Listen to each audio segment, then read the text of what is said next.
Bonsoir et bienvenue chez la Fée du Sommeil. Ce soir, nous allons continuer la deuxième et dernière partie de l'histoire de Ganem, des contes des mille et une nuits. Très bonne écoute.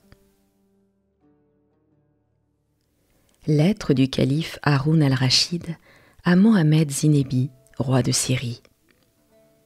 Mon cousin, cette lettre est pour vous apprendre qu'un marchand de Damas, nommé Ganem, fils d'Abou Ebou, a séduit la plus aimable de mes esclaves, nommée Tourmente, et qu'il a pris la fuite. Mon intention est qu'après ma lettre reçue, vous fassiez chercher et saisir Ganem. Dès qu'il sera en votre puissance, vous le ferez charger de chaînes et, pendant 3 jours consécutifs, vous lui ferez donner 50 coups de nerfs de bœuf. Qu'il soit conduit ensuite par tous les quartiers de la ville, avec un crieur qui crie devant lui « Voilà le plus léger des châtiments que le commandeur des croyants fait souffrir à celui qui offense son Seigneur et séduit une de ses esclaves. » Après cela, vous me l'enverrez sous bonne garde. Ce n'est pas tout. Je veux que vous mettiez sa maison au pillage, et quand vous l'aurez fait raser, ordonnez que l'on en transporte les matériaux hors de la ville, au milieu de la campagne. Outre cela, s'il a père, mère, sœur, femme, fille et autres parents, faites-les dépouiller, et quand ils seront nus, donnez-les en spectacle 3 jours de suite à toute la ville, avec défense, sous peine de la vie, de leur donner retraite. J'espère que vous n'apporterez aucun retardement à l'exécution de ce que je vous recommande. Haroun al-Rachid. Le calife, après avoir écrit cette lettre, en chargea un courrier, lui ordonnant de faire diligence et de porter avec lui des pigeons, afin d'être plus promptement informé de ce qu'aurait fait Mohammed Zinebi. Les pigeons de Bagdad ont cela de particulier qu'en quelque lieu éloigné qu'on les porte, ils reviennent à Bagdad dès qu'on les a lâchés, surtout lorsqu'ils y ont des petits. On leur attache sous l'aile un billet roulé, et par ce moyen, on a bientôt des nouvelles des lieux d'où l'on en veut savoir. Le courrier du calife marcha jour et nuit pour s'accommoder à l'impatience de son maître, et en arrivant à Damas, il alla droit au palais du roi Zinebi, qui s'assit sur son trône pour recevoir la lettre du calife. Le courrier l'ayant présenté, Mohammed la prit, et reconnaissant l'écriture, il se leva par respect, baisa la lettre et la mit sur sa tête, pour marquer qu'il était prêt d'exécuter avec soumission les ordres qu'elle pouvait contenir. Il l'ouvrit, et sitôt qu'il le lut, il descendit de son trône et monta sans délai à cheval avec les principaux officiers de sa maison. Il fit aussi avertir le juge de police qui le vint trouver et, suivi de tous les soldats de sa garde, il se rendit à la maison de Ganem. Depuis que ce jeune marchand était parti de Damas, sa mère n'en avait reçu aucune lettre. Cependant, les autres marchands avec qui il avait entrepris le voyage de Bagdad étaient de retour. Ils lui dirent tous qu'ils avaient laissé son fils en parfaite santé. Mais, comme il ne revenait point et qu'il négligeait de donner lui-même de ses nouvelles, il n'en fallut pas davantage pour faire croire à cette tendre mère qu'il était mort. Elle se le persuada si bien qu'elle en prit le deuil. Elle pleura Ganem comme si elle l'eût vu mourir, et qu'elle y eût elle-même fermé les yeux. Jamais mère ne montra tant de douleur, et loin de chercher à se consoler, elle prenait plaisir à nourrir son affliction. Elle fit bâtir au milieu de la cour de sa maison un dôme, sous lequel elle mit une figure qui représentait son fils, et qu'elle couvrit elle-même d'un drap noir. Elle passait presque les jours et les nuits à pleurer sur son dôme, de même que si le corps de son fils eût été enterré là. Et la belle force des cœurs, sa fille, lui tenait compagnie et mêlait ses pleurs avec les siens. Il y avait déjà du temps qu'elle s'occupait ainsi à s'affliger, et que le voisinage, qui entendait leurs cris et leurs lamentations, plaignait des parents si tendres, lorsque Mohammed Zinebi vint frapper à la porte, et, Une esclave du logis lui ayant ouvert, il entra brusquement en demandant où était Ganem, fils d'Abou Hébou. Quoique l'esclave n'eût jamais vu le roi Zinebi, elle jugea néanmoins, à sa suite, qu'il devait être un des principaux officiers de Damas. « Seigneur, lui répondit-elle, ce Ganem que vous cherchez est mort. Ma maîtresse, sa mère, est dans le tombeau que vous voyez, où elle pleure actuellement sa perte. » Le roi, sans s'arrêter au rapport de l'esclave, fit faire par ses gardes une exacte perquisition de Ganem dans tous les endroits de la maison. Ensuite, il s'avança vers le tombeau, où il vit la mère et la fille assises sur une simple natte auprès de la figure qui représentait Ganem, et leurs visages lui parurent baignés de larmes. Ces pauvres femmes se couvrirent de leur voile aussitôt qu'elles aperçurent un homme à la porte du dôme. Mais la mère, qui reconnut le roi de Damas, se leva et courut se prosterner à ses pieds. « Ma bonne dame, lui dit ce prince, je cherchais votre fils Ganem. Est-il ici ?»« Ah, sire, s'écria-t-elle, il y a longtemps qu'il n'est plus. Plût à Dieu que je l'eusse au moins enseveli de mes propres mains, et que j'eusse la consolation d'avoir ses os dans ce tombeau. Ah, mon fils, mon cher fils !» Elle voulut continuer, mais elle fut saisie d'une si vive douleur qu'elle n'en eut pas la force. Zinebi en fut touchée. C'était un prince d'un naturel fort doux et très compatissant aux peines des malheureux. « Si Ganem est seul coupable, disait-il en lui-même, pourquoi punir la mère et la sœur qui sont innocentes ? Ah, cruel Haroun al-Rachid, à quelle mortification m'érudis-tu en me faisant ministre de ta vengeance, en m'obligeant à persécuter des personnes qui ne t'ont point offensé. » Les gardes que le roi avait chargés de chercher Ganem lui vinrent dire qu'ils avaient fait une recherche inutile. Il en demeura très persuadé. Les pleurs de ces deux femmes ne lui permettaient pas d'en douter. Il était au désespoir de se voir dans la nécessité d'exécuter les ordres du calife, mais, de quelle pitié qu'il se sentit saisi, il n'osait se résoudre à tromper le ressentiment du calife. « Ma bonne dame, dit-il à la mère de Ganem, sortez de ce tombeau, vous et votre fille, vous n'y seriez pas en sûreté. » Elles sortirent, et en même temps, pour les mettre hors d'insulte, il ôta sa robe de dessus qui était fort ample, et les couvrit toutes les deux en leur recommandant de ne pas s'éloigner de lui. Cela fait, il ordonna de laisser entrer la populace pour commencer le pillage qui se fit avec une extrême avidité et avec des cris dont la mère et la sœur de Ganem furent d'autant plus épouvantées qu'elles en ignoraient la cause. On emporta les plus précieux meubles, des coffres pleins de richesses, des tapis de Perse et des Indes, des coussins garnis d'étoffes d'or et d'argent, des porcelaines. Enfin, on enleva tout, on ne laissa dans la maison que les murs, et ce fut un spectacle bien affligeant pour ces malheureuses dames de voir piller tous leurs biens, sans savoir pourquoi on les traitait si cruellement. Mohammed, après le pillage de la maison, donna ordre au juge de police de la faire raser avec le tombeau, et pendant qu'on y travaillait, il emmena dans son palais Force des Cœurs et sa mère. Ce fut là qu'il redoubla leur affliction en leur déclarant les volontés du calife. « Il veut, dit-il, que je vous fasse dépouiller et que je vous expose toute nue aux yeux du peuple pendant 3 jours. C'est avec une extrême répugnance que je fais exécuter cet arrêt cruel et plein d'ignominie. » Le roi prononça ces paroles d'un air qui faisait connaître qu'il était effectivement pénétré de douleur et de compassion. Quoique la crainte d'être détrôné l'empêcha de suivre les mouvements de sa pitié, il ne laissa pas d'adoucir en quelque façon la rigueur des ordres d'Haroun al-Rachid en faisant faire, pour la mère de Ganem et pour Force des Cœurs, de grosses chemises sans manches et d'un gros tissu de crin de cheval. Le lendemain, ces 2 victimes de la colère du calife furent dépouillées de leurs habits et revêtues de leurs chemises de crin.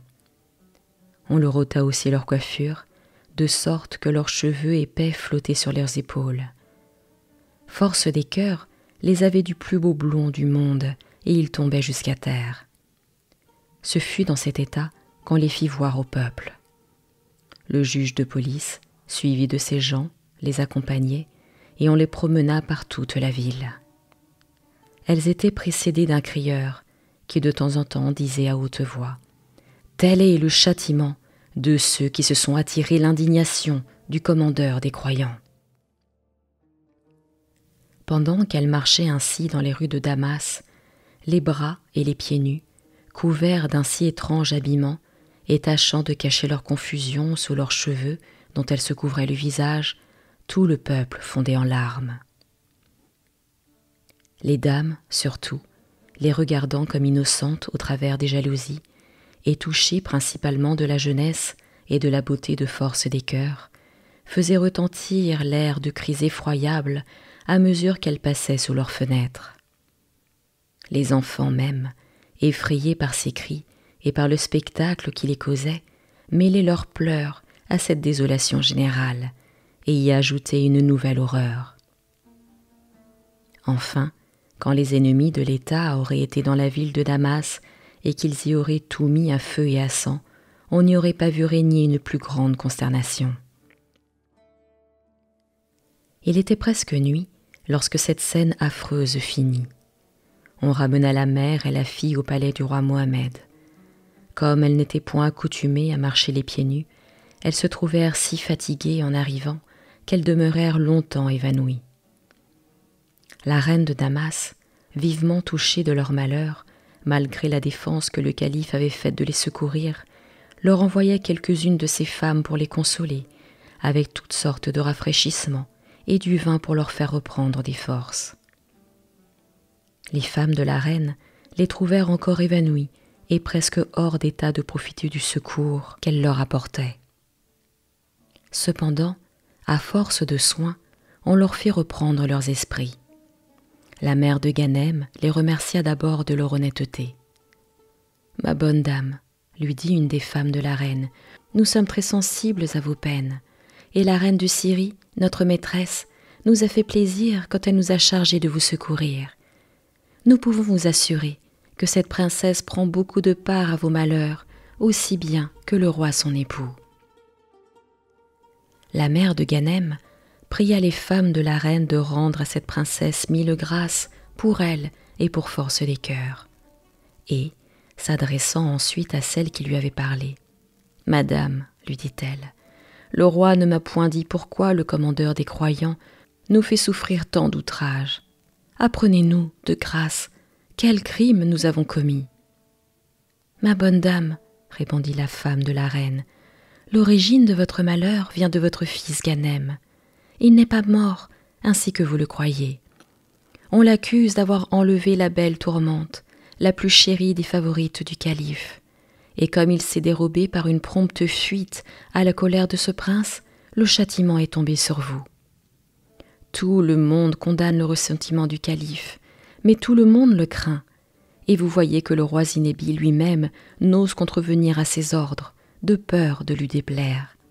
Ainsi, tout ce que nous pouvons faire, c'est de vous plaindre et de vous exhorter à prendre patience. « Je connais mon fils, reprit la mère de Ganem.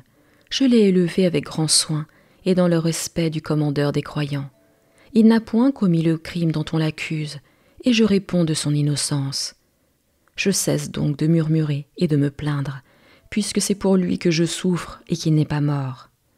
Ah, Ganem, ajouta-t-elle, emportée par un mouvement mêlé de tendresse et de joie, mon cher fils Ganem, est-il possible que tu vives encore? Je ne regrette plus mes biens, et à quelque excès que puissent aller les ordres du calife, je lui en pardonne toute la rigueur, pourvu que le ciel ait conservé mon fils. Il n'y a que ma fille qui m'afflige, ces mots seuls font toute ma peine.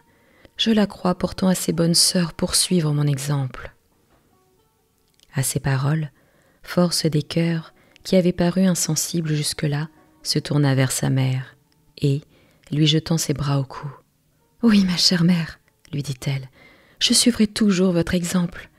à quelque extrémité que puisse vous porter votre amour pour mon frère. » La mère et la fille, confondant ainsi leurs soupirs et leurs larmes, demeurèrent assez longtemps dans un embrassement si touchant. Cependant, les femmes de la reine, que ce spectacle attendrissait fort, n'oublièrent rien pour engager la mère de Ganem à prendre quelque nourriture. Elle mangea un morceau pour les satisfaire, et Force des cœurs en fit autant. Comme l'ordre du calife portait que les parents de Ganem paraîtraient 3 jours de suite aux yeux du peuple dans l'état qu'on a dit, Force des cœurs et sa mère servirent de spectacle le lendemain, pour la seconde fois, depuis le matin jusqu'au soir. Mais, ce jour-là et le jour suivant, les choses ne se passèrent pas de la même manière.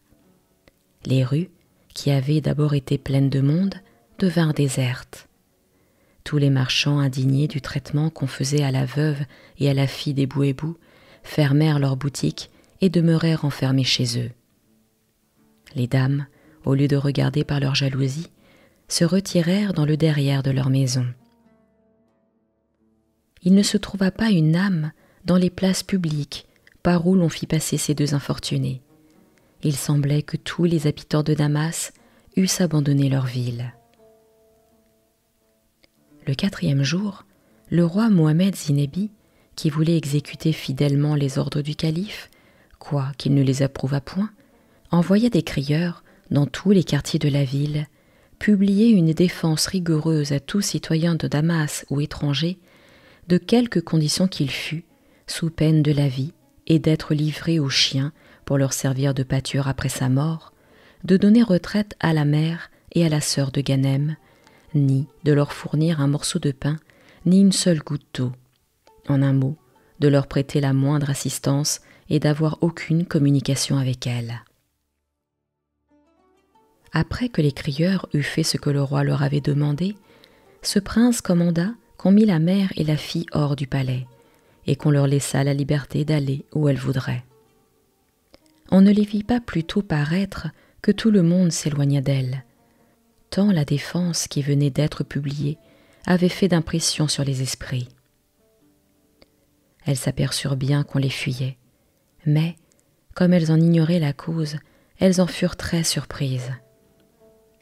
Et leur étonnement augmenta encore lorsqu'en entrant dans une rue, où parmi plusieurs personnes elles reconnurent quelques-uns de leurs meilleurs amis, elles les virent aussitôt disparaître avec autant de précipitation que les autres. « Quoi donc ?» dit alors la mère de Ganem. « Sommes-nous pestiférés? Le traitement injuste et barbare qu'on nous a fait doit-il nous rendre odieuses à nos concitoyens? Allons, ma fille, poursuivit-elle, sortons au plus tôt de Damas. Ne demeurons plus dans une ville où nous faisons horreur à nos amis mêmes. » En parlant ainsi, ces 2 misérables dames gagnèrent une des extrémités de la ville et se retirèrent dans une masure pour y passer la nuit. Là, quelques musulmans, poussés par un esprit de charité et de compassion, les vinrent trouver dès que la fin du jour fut arrivée. Ils leur apportèrent des provisions, mais ils n'osèrent s'arrêter pour les consoler, de peur d'être découverts et punis comme désobéissants aux ordres du calife. Cependant, le roi Zinebi avait lâché le pigeon pour informer Haroun al-Rachid de son exactitude.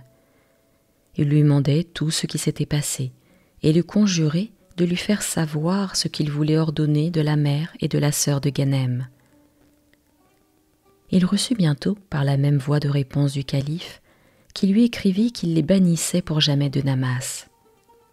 Aussitôt, le roi de Syrie envoya des gens dans la masure, avec ordre de prendre la mère et la fille, de les conduire à 3 journées de Damas et de les laisser là, en leur faisant défense de revenir dans la ville. Les gens de Zinebi s'acquittèrent de leur commission, mais, moins exacts que leur maître à exécuter de point en point les ordres d'Haroun al-Rachid, ils donnèrent par pitié, à Force des cœurs et à sa mère, quelques menues monnaies pour se procurer de quoi vivre, et à chacune un sac qu'ils leur passèrent autour du cou pour mettre leurs provisions. Dans cette situation déplorable, elles arrivèrent au premier village.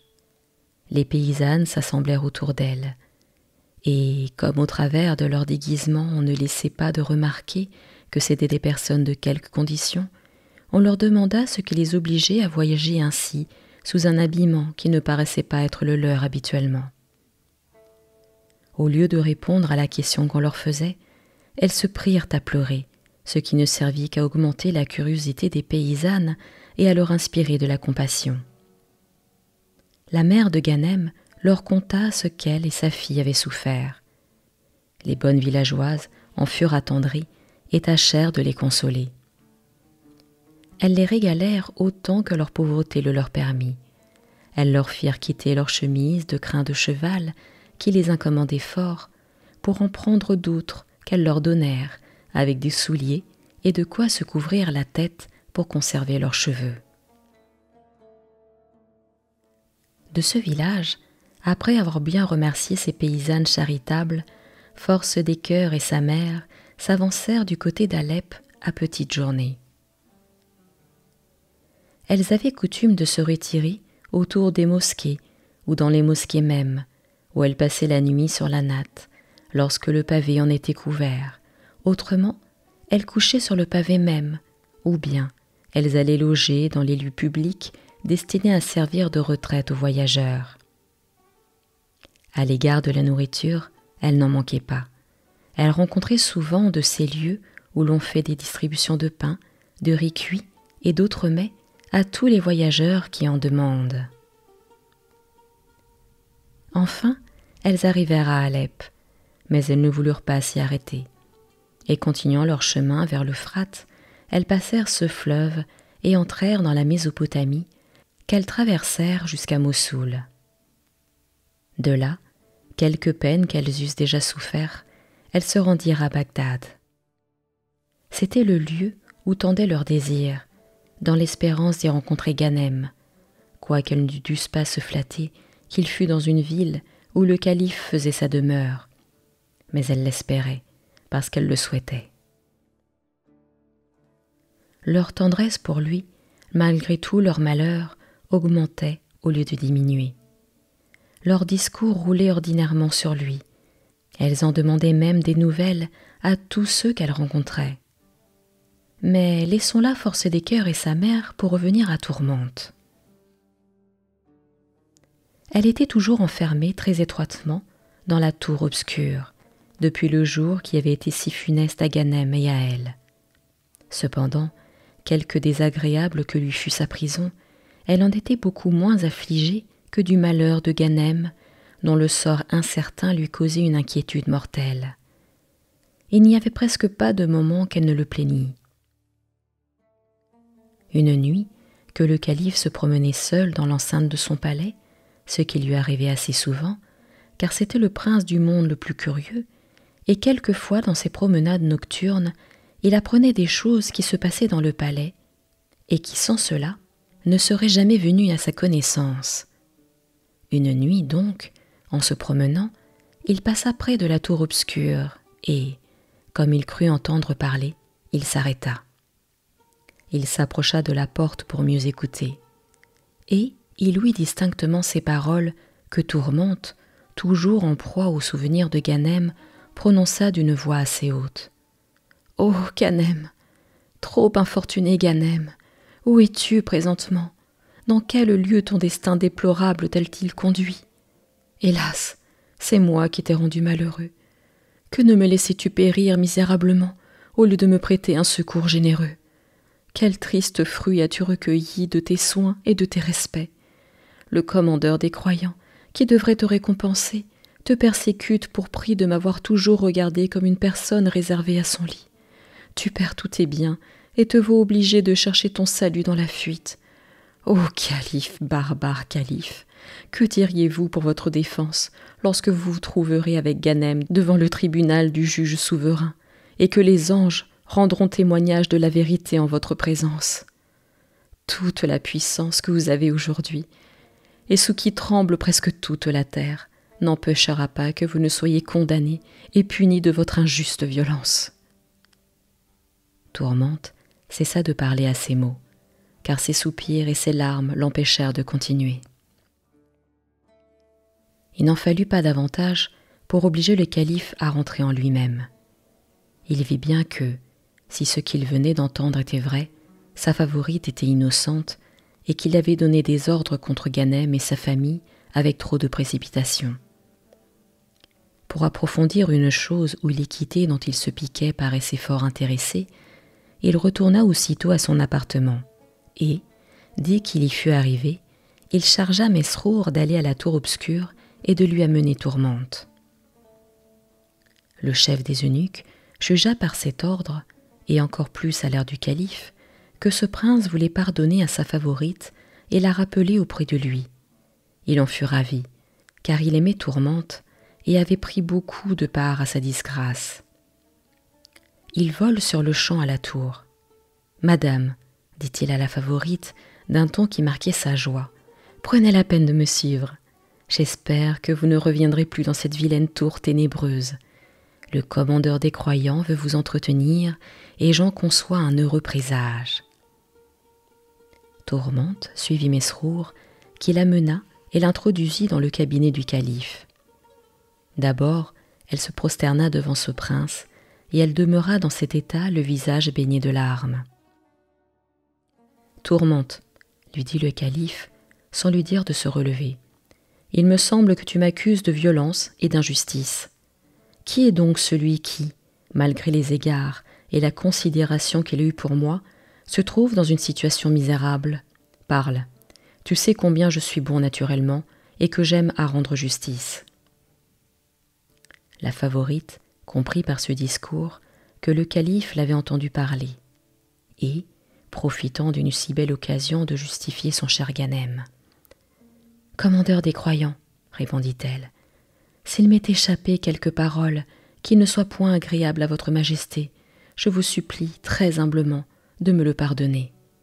Mais celui dont vous voulez connaître l'innocence et la misère, c'est Ganem, le malheureux fils d'Abou Ébou, marchand de Damas. C'est lui qui m'a sauvé la vie et qui m'a donné un asile en sa maison. Je vous avouerai que, dès qu'il me vit, peut-être forma-t-il la pensée de se donner à moi et l'espérance de m'engager à souffrir ses soins. J'en jugeai ainsi à l'empressement qu'il fit paraître à me régaler et à me rendre tous les services dont j'avais besoin dans l'état où je me trouvais. Mais, sitôt qu'il apprit que j'avais l'honneur de vous appartenir, « Ah, madame, me dit-il, ce qui appartient au maître est défendu à l'esclave. Depuis ce moment, je dois cette justice à sa vertu. Sa conduite n'a point démenti ses paroles. Cependant, vous savez, commandeur des croyants, avec quelle rigueur vous l'avez traité, et vous en répondrez devant le tribunal de Dieu. » Le calife ne sut point mauvais gré à Tourmente de les libertés qu'il y avait dans ce discours. « Mais, reprit-il, puis-je me fier aux assurances que tu me donnes de la retenue du Ganem ?»« Oui, répartit-elle, vous le pouvez. Je ne voudrais pas, pour toute chose au monde, vous déguiser la vérité. Et pour vous prouver que je suis sincère, il faut que je vous fasse un aveu qui vous déplaira peut-être, mais j'en demande pardon par avance à votre majesté. »« Parle, ma fille, » dit alors Haroun al-Rachid, « je te pardonne tout, pourvu que tu ne me caches rien. »« Eh bien, » répliqua Tourmente, « apprenez que l'attention respectueuse de Ganem, jointe à tous les bons offices qu'il m'a rendus, me firent concevoir de l'estime pour lui. Je passais même plus savant. Vous connaissez la tyrannie de l'amour. Je sentis naître en mon cœur de tendres sentiments. Il s'en aperçut, mais, loin de chercher à profiter de ma faiblesse, et malgré tout le feu dont il se sentait brûlé, il demeura toujours ferme dans son devoir, et tout ce que sa passion pouvait lui arracher, c'étaient ces termes que j'ai déjà dit à votre majesté. Ce qui appartient au maître est défendu à l'esclave. » Cette déclaration ingénue aurait peut-être aigri tout autre que le calife, mais ce fut ce qui acheva d'adoucir ce prince.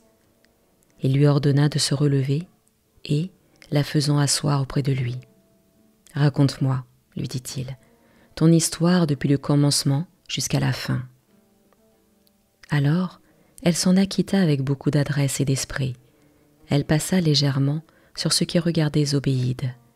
Elle s'étendit davantage sur les obligations qu'elle avait à Ganem, sur la dépense qu'il avait faite pour elle, et surtout, elle vanta fort sa discrétion, voulant par là faire comprendre au calife qu'elle s'était trouvée dans la nécessité de demeurer cachée chez Ganem pour tromper Zobéide. Et elle finit enfin par la fuite du jeune marchand, à laquelle, sans déguisement, elle dit au calife qu'elle l'avait forcé pour se dérober à sa colère. Quand elle eut cessé de parler, ce prince lui dit « Je crois tout ce que vous m'avez raconté. Mais pourquoi avez-vous tant tardé à me donner de vos nouvelles? Fallait-il attendre 1 mois après mon retour pour me faire savoir où vous étiez ?»« Commandeur des croyants, répondit Tourmente, Ganem sortait si rarement de sa maison qu'il ne faut pas vous étonner que nous n'ayons point appris les premiers votre retour. D'ailleurs, Ganem, qui s'était chargé de faire tenir le billet que j'ai écrit à l'aube du jour, a été longtemps sans trouver le moment favorable de le remettre en main propre. « C'est assez, Tourmente, reprit le calife, je reconnais ma faute, et voudrais la réparer en comblant de bienfaits ce jeune marchand de Damas. Vois donc, que puis-je faire pour lui? Demande-moi ce que tu voudras, je te l'accorderai. » À ces mots, la favorite se jeta aux pieds du calife, la face contre terre, et, se relevant, « Commandeur des croyants, dit-elle, après avoir remercié votre majesté pour Ganem, je la supplie très humblement de faire publier dans vos états que vous pardonnez au fils d'Abou Hébou et qu'il n'a qu'à vous venir trouver. »« Je ferai plus, repartit ce prince, pour t'avoir conservé la vie, pour reconnaître la considération qu'il a eue pour moi, pour le dédommager de la perte de ses biens, et enfin, pour réparer le tort que j'ai fait à sa famille, je te le donne pour époux. » Tourmente ne pouvait trouver d'expression assez forte pour remercier le calife de sa générosité. Ensuite, elle se retira dans l'appartement qu'elle occupait avant sa cruelle aventure.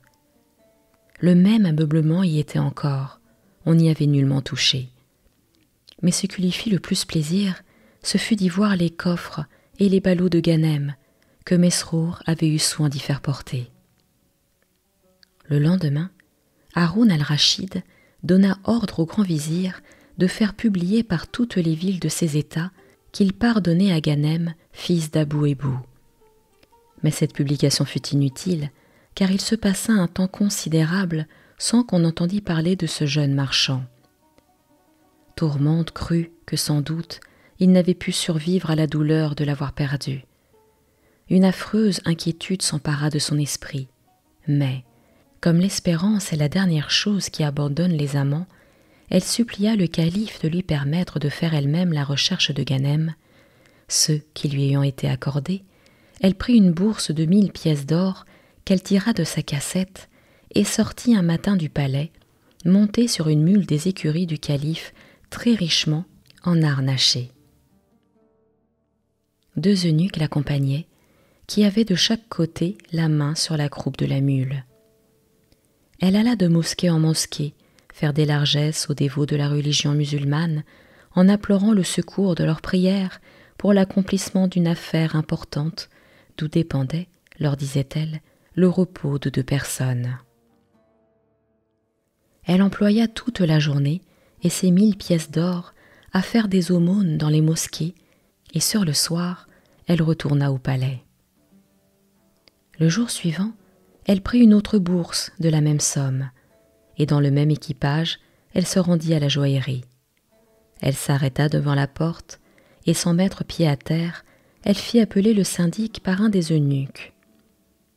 Le syndic, qui était un homme très charitable et qui employait plus de 2/3 de son revenu à soulager les pauvres étrangers, soit qu'ils fussent malades ou mal dans leurs affaires, ne fit point attendre Tourmente, qu'il reconnut à son habillement pour une dame du palais. « Je m'adresse à vous, lui dit-elle en lui mettant sa bourse entre les mains, comme à un homme dont on vante dans la ville la piété. Je vous prie de distribuer ces pièces d'or aux pauvres étrangers que vous assistez, car je n'ignore pas que vous faites profession de secourir les étrangers qui ont recours à votre charité. Je sais même que vous prévenez leurs besoins et que rien n'est plus agréable pour vous que de trouver occasion d'adoucir leur misère. « Madame, lui répondit le syndic, j'exécuterai avec plaisir ce que vous m'ordonnez, mais si vous souhaitez d'exercer votre charité par vous-même et prendre la peine de venir jusque chez moi, vous y verrez 2 femmes dignes de votre pitié. Je les rencontrai hier comme elles arrivaient dans la ville. Elles étaient dans un état pitoyable, et j'en fus d'autant plus touché qu'il me parut que c'étaient des personnes de condition. Au travers des haillons qui les couvraient, malgré l'impression que l'ardeur du soleil a faite sur leur visage, je démêlai un air noble que n'ont point ordinairement les pauvres que j'assiste. Je les menai toutes 2 dans ma maison et les mis entre les mains de ma femme, qui emporta d'abord le même jugement que moi. Elle leur fit préparer de bons lits par ses esclaves, pendant qu'elle-même s'occupait à leur laver le visage et à leur faire changer de linge. Nous ne savons point encore qui elles sont, parce que nous voulons leur laisser prendre quelque repos avant que de les fatiguer par nos questions. Tourmente, sans savoir pourquoi, se sentit quelque curiosité de les voir. Le syndic se mit en devoir de la mener chez lui, mais elle ne voulut pas qu'il prît cette peine, et elle s'y fit conduire par un esclave qu'il lui donna. Quand elle fut à la porte, elle mit pied à terre et suivit l'esclave du syndic, qui avait pris les devants pour aller avertir sa maîtresse, qui était dans la chambre de force et des cœurs et de sa mère, car c'était d'elle dont le syndic venait de parler à Tourmente. La femme du syndic, ayant appris par son esclave qu'une dame du palais était dans sa maison, voulut sortir de la chambre où elle était pour l'aller recevoir. Mais Tourmente, qui suivait de près l'esclave, ne lui en donna pas le temps et entra. La femme du syndic se prosterna devant elle, pour marquer le respect qu'elle avait pour tout ce qui appartenait au calife. Tourmente la releva et lui dit « Ma bonne dame, je vous prie de me faire parler aux 2 étrangères qui sont arrivées à Bagdad hier au soir. »« Madame, répondit la femme du syndic, elles sont couchées dans ces 2 petits lits que vous voyez l'un près de l'autre. » Aussitôt, la favorite s'approcha de celui de la mère et la considérant avec attention. « Ma bonne femme, lui dit-elle, je viens vous offrir mon secours. Je ne suis pas sans crédit dans cette ville, et je pourrais vous être utile à vous et à votre compagne. »« Madame, répondit la mère de Ganem, aux offres obligeantes que vous nous faites, je vois que le ciel ne nous a point encore abandonnés. Nous avions pourtant sujet de le croire, après les malheurs qui nous sont arrivés. » En achevant ces paroles, elle se prit à pleurer si amèrement que Tourmente et la femme du syndic ne purent aussi retenir leurs larmes. La favorite du calife, après avoir essuyé les siennes, dit à la mère de Ganem : « Apprenez-nous de grâce vos malheurs et nous racontez votre histoire.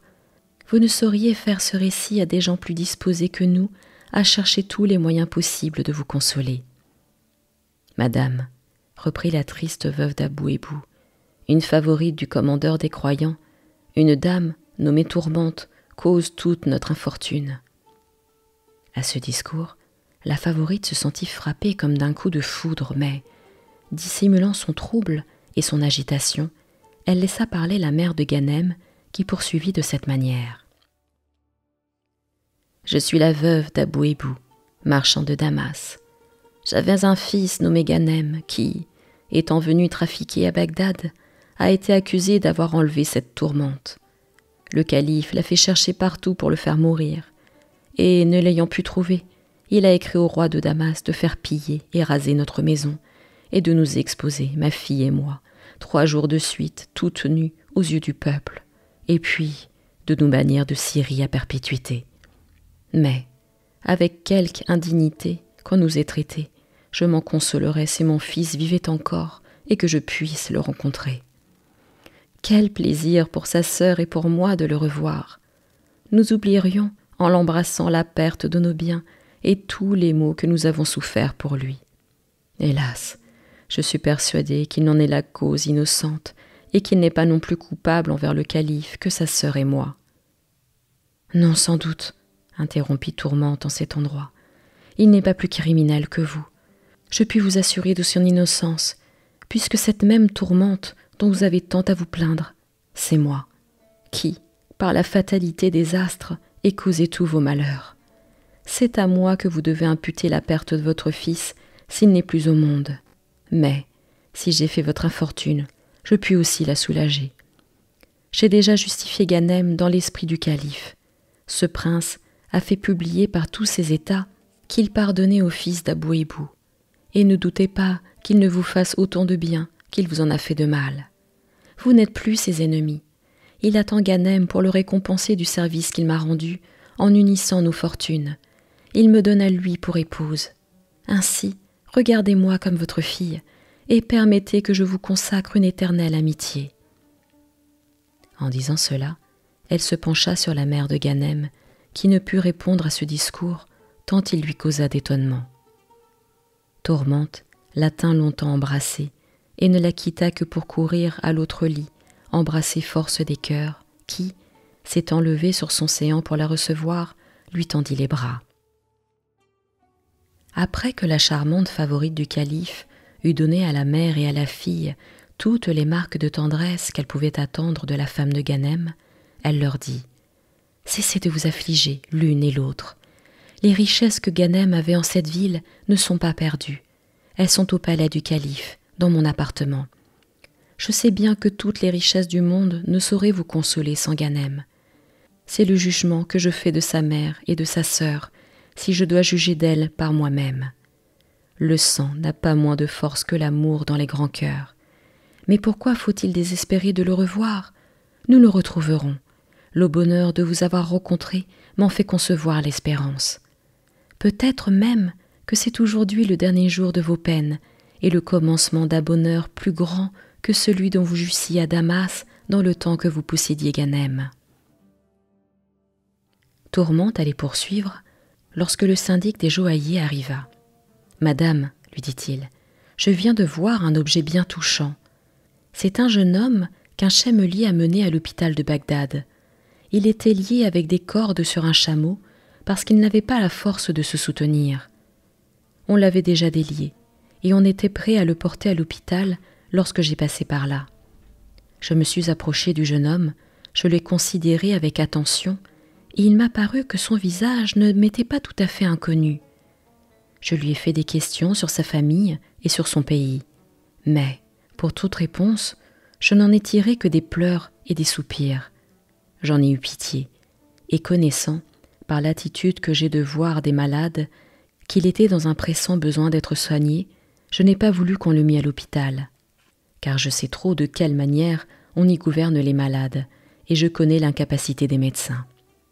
Je l'ai fait apporter chez moi par mes esclaves qui, dans une chambre particulière où je l'ai mis, lui donnent par mon ordre de mon propre linge et le servent comme s'il me servait moi-même. »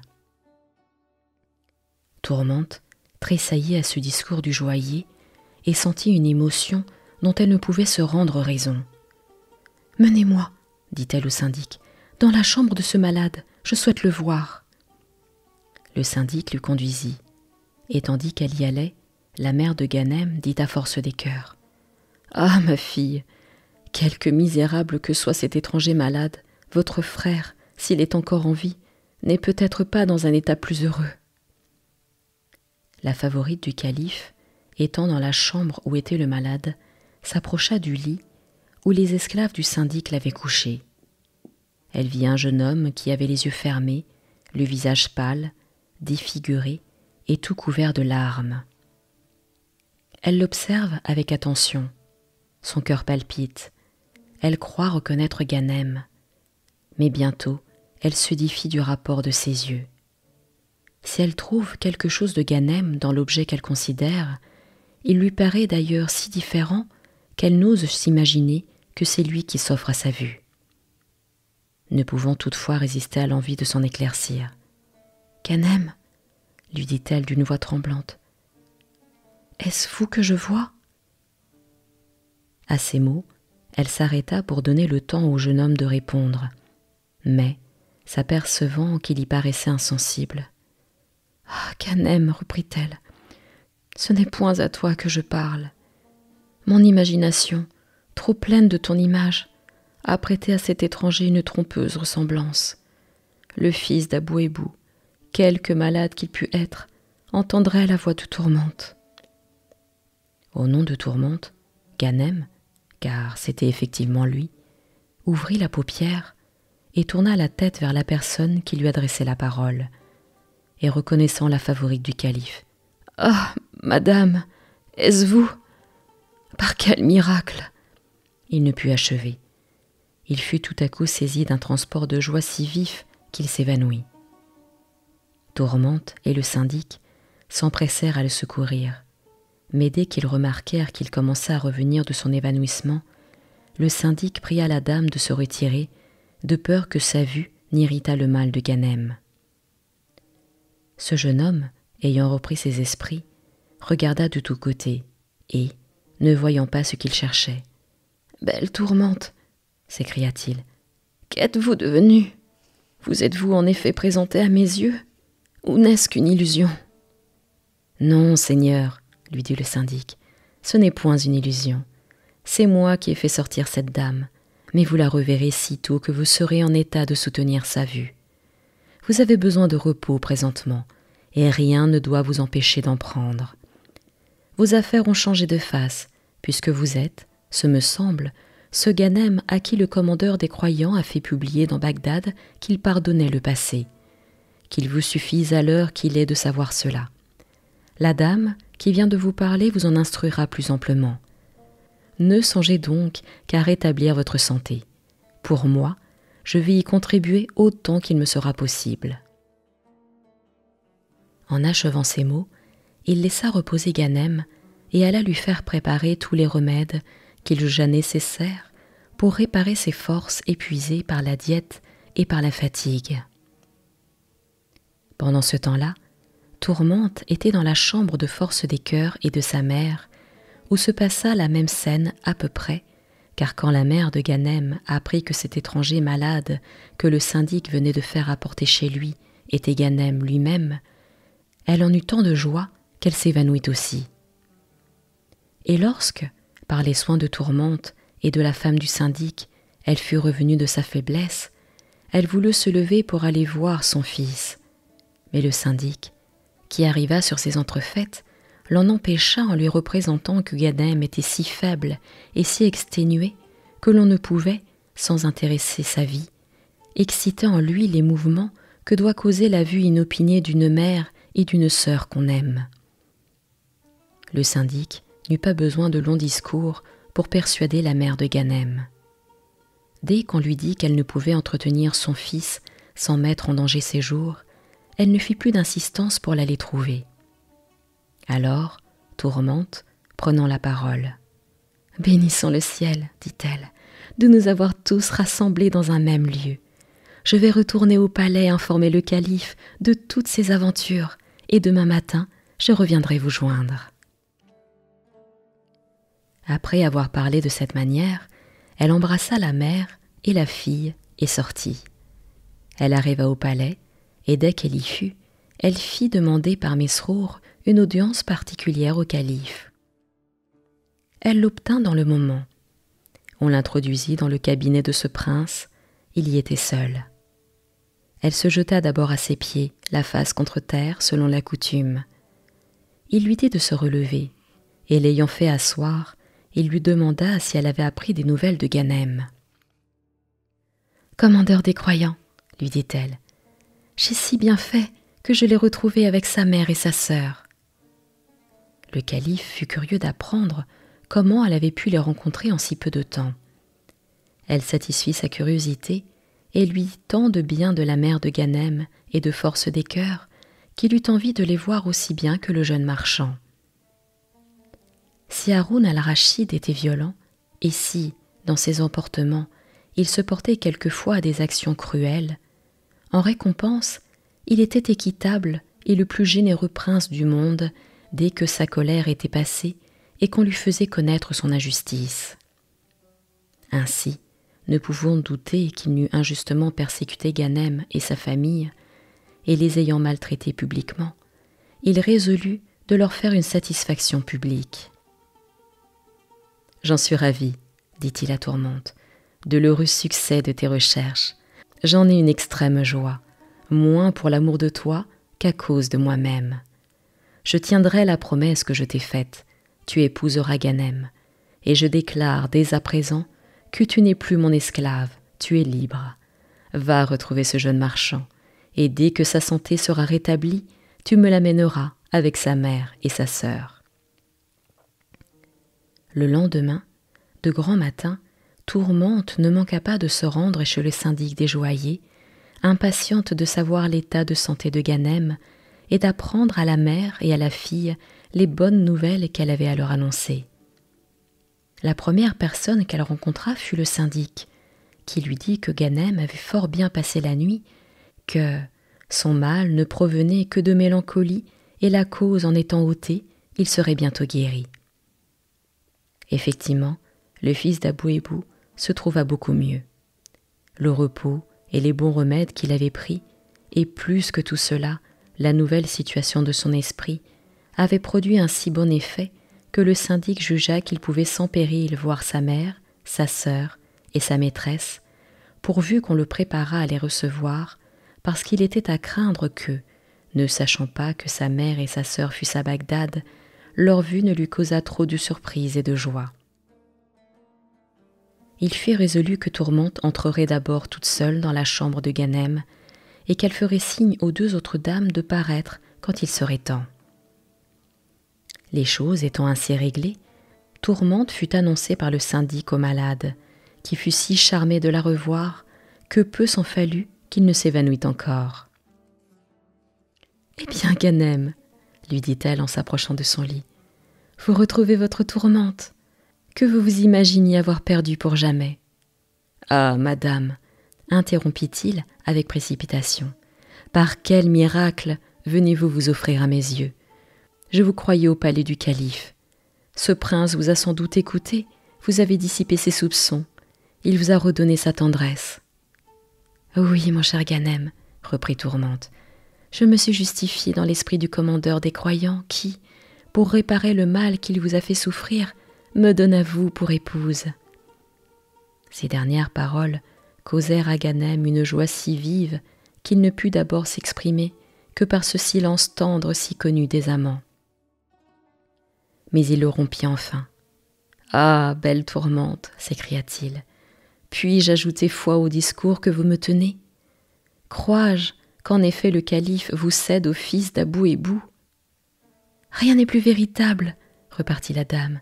Ce prince qui vous faisait auparavant chercher pour vous ôter la vie et qui, dans sa fureur, a fait souffrir 1000 indignités à votre mère et votre sœur, souhaite de vous voir présentement pour vous récompenser du respect que vous avez eu pour lui, et il ne faut pas douter qu'il ne comble de bienfaits toute votre famille. » Ganem demanda de quelle manière le calife avait traité sa mère et sa sœur, ce que Tourmente lui raconta.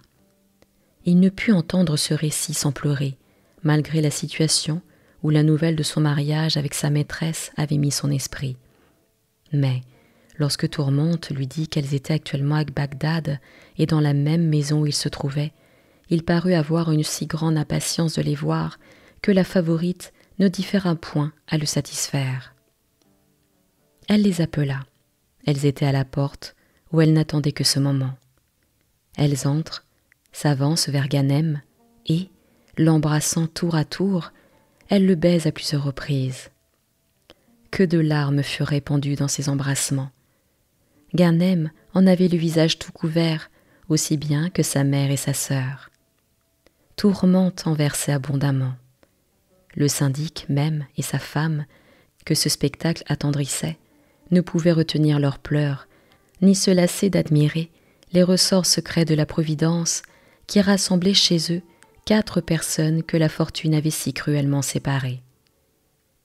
Après qu'ils eurent tous essuyé leurs larmes, Ganem en arracha de nouvelles en faisant le récit de tout ce qu'il avait souffert depuis le jour qu'il avait quitté Tourmente jusqu'au moment où le syndic l'avait fait apporter chez lui. Il leur apprit que, s'étant réfugié dans un petit village, il y était tombé malade, que quelques paysans charitables en avaient eu soin, mais que, ne guérissant point, un chamelier s'était chargé de l'amener à l'hôpital de Bagdad. Tourmente raconta aussi tous les ennuis de sa prison, comment le calife, après l'avoir entendu parler dans la tour, l'avait fait venir dans son cabinet et par quel discours elle s'était justifiée.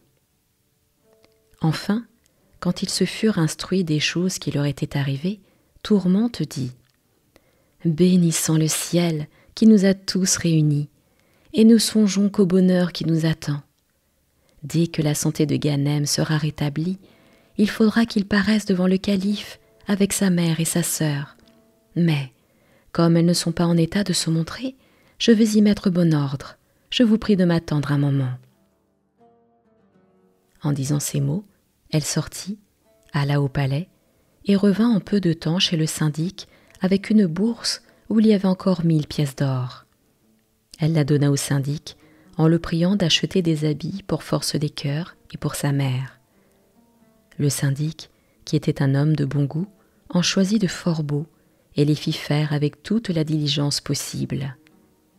Ils se trouvèrent prêts au bout de 3 jours, et Ganem, se sentant assez fort pour sortir, s'y disposa.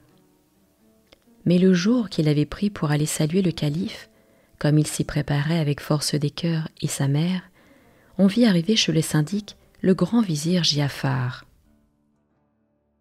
Ce ministre était à cheval avec une grande suite d'officiers. « Seigneur, dit-il à Ganem en entrant, je viens ici de la part du commandeur des croyants, mon maître et le vôtre. L'ordre dont je suis chargé est bien différent de celui dont je ne veux vous renouveler le souvenir. Je dois vous accompagner et vous présenter au calife qui souhaite vous voir. » Ganem ne répondit au compliment du grand vizir que par une très profonde inclination de tête et monta un cheval des écuries du calife qu'on lui présenta et qu'il mania avec beaucoup de grâce. On fit monter la mère et la fille sur des mules du palais et, tandis que Tourmente, aussi montée sur une mule, les menait chez le prince par un chemin détourné, Giafar conduisit Ganem par un autre et l'introduisit dans la salle d'audience. Le calife y était assis sur son trône, environné des émirs, des vizirs, des chefs des huissiers et des autres courtisans arabes, persans, égyptiens, africains et syriens, de sa domination, sans parler des étrangers. Quand le grand vizir eut amené Ganem au pied du trône, ce jeune marchand fit sa révérence en se jetant la face contre terre, et puis, s'étant levé, il débita un beau compliment en vers qui, bien que composé sur le champ, ne laissa pas d'attirer l'approbation de toute la cour. Après son compliment, le calife le fit approcher et lui dit « Je suis bien aise de te voir et d'apprendre de toi-même où tu as trouvé ma favorite et tout ce que tu as fait pour elle. » Ganem obéit et parut si sincère que le calife fut convaincu de sa sincérité. Ce prince lui fit donner une robe fort riche, selon la coutume observée envers ceux à qui l'on donne audience. Ensuite, il lui dit « Ganem, je veux que tu demeures dans ma cour. »« Commandeur des croyants, répondit le jeune marchand, l'esclave n'a point d'autre volonté que celle de son maître, de qui dépendent sa vie et son bien. » Le calife fut très satisfait de la réponse de Ganem et lui donna une grosse pension. Ensuite, ce prince descendit du trône et, se faisant suivre par Ganem et par le grand vizir seulement, il entra dans son appartement. Comme il ne doutait pas que Tourmente n'y fût avec la mère et la fille d'Abou Hébou, il ordonna qu'on les lui amenât. Elles se prosternèrent devant lui. Il les fit relever, et il trouva Force des Cœurs si belle qu'après l'avoir considérée avec attention. « J'ai tant de douleur, lui dit-il, d'avoir traité si indignement vos charmes, que je leur dois une réparation qui surpasse l'offense que je leur ai faite. Je vous épouse, et par là, je punirai Zobéide, qui deviendra la première cause de votre bonheur, comme elle l'est de vos malheurs passés. Ce n'est pas tout, ajouta-t-il en se tournant vers la mère de Ganem. Madame, vous êtes encore jeune, et je crois que vous ne dédaignerez pas l'alliance de mon grand vizir. Je vous donne à Giafar, et vous, Tourmente, à Ganem.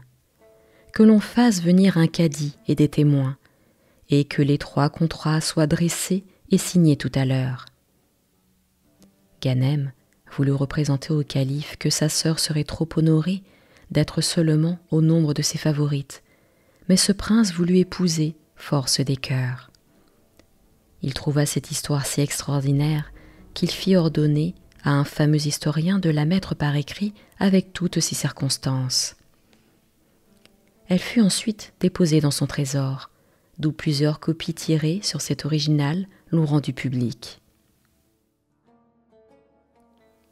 La sultane Scheherazade venait de raconter l'histoire de Ganem avec tant d'agrément que le sultan des Indes, son époux, ne put s'empêcher de lui témoigner qu'il l'avait entendue avec un très grand plaisir.